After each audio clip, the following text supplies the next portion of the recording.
Hordoftoota koo amii saba koo tub hordoftoonni chaanaalii kanaa baga nagaan gara chaanaalii kanaatti dhuftanii akkuma yeroo darbe barnoota garaagaraa wajjin barachaa turre ammas wajjin barannaa gara fuulduraas waan hedduu wajjin akka barannu abdii guddaan qaba.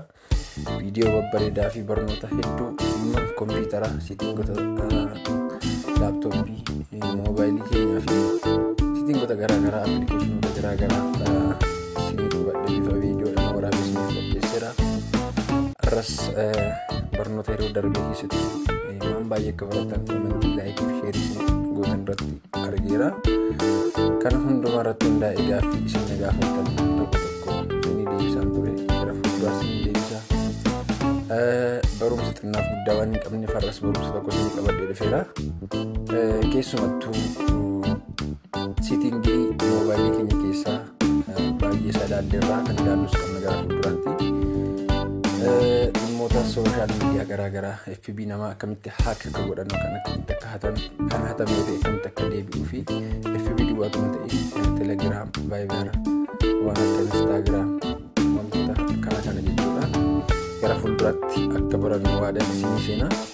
Har'a garuu siitiingii moobaayilii keenya keessaa waan namni baay'een itti fayyadamutu barbaadu garuu hin fayyadamne tokkon isinitti argisiisa jechuudha. Keessumaa kaameraa keenya gaafa fayyadamnu siitiingii fayyadamuu irra jiraata kaameraa keenya.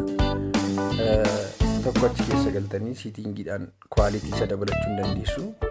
Lammaffaa immoo yeroo hundumaa selfee yeroo kaatan karaa bukkee kanaa paawar ofiisaatti yeroo buute yookaan muuziqaa pilaas or maayinus ni godhu. Kanatti yeroo hundumaa gaafa buutanii sin duraa miidhamuu danda'a jechuudha. Kanaafi iskiriinshuut yeroo gootan wantoota tokko illee sin duraa miidhamuu danda'a. Selfee yeroo kaatan footoo kanatti gatii kaataniif jechuudha. Kanaaf selfee footoo ka'uudhaaf fakkeenyaaf guutummaa dhaqna keenyaa footoo ka'uu gaafa barbaanne namni nu bira hin jiru yoo ta'e yookaan nama baay'ee taanee jirra hundi keenya yoo walfaana ka'uu barbaanne namni nu kaasuu yoo dhibee akkamitti tooftaa fi mala addaadhaan akkamitti akka kaanuun isinitti argisiisa. Utuu namni tokko nuun kaasin ofii keenya akka barbaannetti viidiyoo of waraabus ta'e kaameraa of kaasuu akka dandeenyu jechuudha. Haala ajaa'ibaan akka waan namni isin kaasetti akka waan namni viidiyoo sana isin waraabetti ofii keessanii duwwaa harka tokkoon hojii lama hojjettu jechuudha. Kanaaf kaameraa keessan keessa gaafa seentanii kunoo akka kanatti keessa seentu gaafa keessa seentanii akkuma amma argaa jirtan kana kaameraa kanatti gaafa jiru karaa gararraa kana kunoo tuqaa sadii wanti fakkaattu iddoo kana hin jirti. Yeroo ishee kanatti buutu kana booddee kunoo siitiingii garaagaraa qaba. Mallattoon siitiingii iddoo kanatti hin argama. Isa kanaaf maal goonu asii naayit mood kan jedhu jira. Siitiingii garaagaraa jira. Har'a siitiingota sana utuu hin ta'in kanan isin argisiisu self taayimer kan jettu kunoo ishee argamaa jirtu ishee kanatti buutu. Achi booddee kunoo kanatti bifa lakkoofsaan isinii kaa'a. Sekendii 3 kan jedhu jira. Sekendii 6 kan jedhu jira. Sekendii amma 10 illee qabanni kan isaa olillee kan qabu jira. Amma sekendii fakkeenyaaf 3 irra kaa'ee kanatti lafan suuraa of kaasuu barbaadu sana dhaqee kanatti kaa'a. Sana booddee of sirreeffadhee arginti ni booddee iddoon kaa'u kaa'ee mallattoo diimaattiin kaameraa normaalii kaasan kana gaafan iddoo sana dhaqee kanatti bu'u taayimiinsa kanatti lakkaa'a. Amma sanatti irra dhaqee iddoo kunan ta'a jechuudha. 6 meeqa ka'uu ni danda'a. Amma kunoo suura kana ofirraa fageessee kaa'ee dhaqee lafan barbaade akka kanatti of kunoo akkuma argaa jirtan kanatti of kaaseera jechuudha. Kanuma deemee galaarii keessa seenee hundaalee galaariin koo kanadha. Suura amma of kaasee kunoo akkuma isin argaa jirtanidha.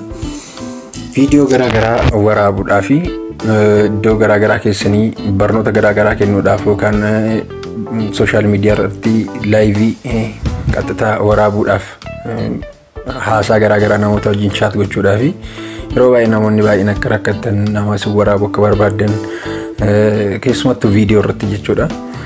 baay'ee karakattan waan naaf himaa turtanii fi karaa salphaa ofii keessanii moobaayilii keessanitti fayyadamtanii hedduu kunoo siitiin kana keessa galtanii yoo sirreeffattan moobaayilii keessanitti hedduu gammaddu barnoota guyyaa har'aatti hedduu gammaddu ofii keessaniin viidiyoo of waraabdu barnoota garaagaraa laayivii haa ta'u wanta garaagaraa waraabuudhaaf baay'ee tokko isin fayyada.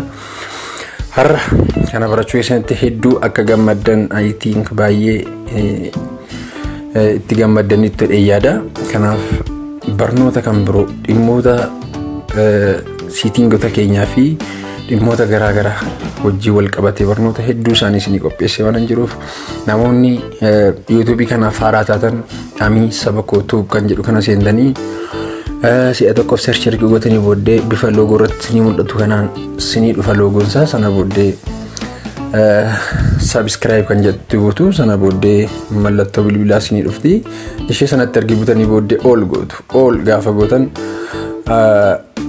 bifa notification ambarrunsi asii gadhiifamu direct dhufee akkasiin qaqqabuuf sin gargaara jechuudha. Yoo isinitti tole like, yoo isinitti tole comment, yoo isinitti tole share gochuudhaan ammallee gaaffii kan biraa yoo qabaattan comment irra naa kaa'uu dandeessu. Baay'ina keessan irratti hundaa'een barnoota kana isiniif gadhiisa gatii ta'ee fi waan hordoftaniif hedduu galatooma. Hedduu sin jaaladha. Bye bye.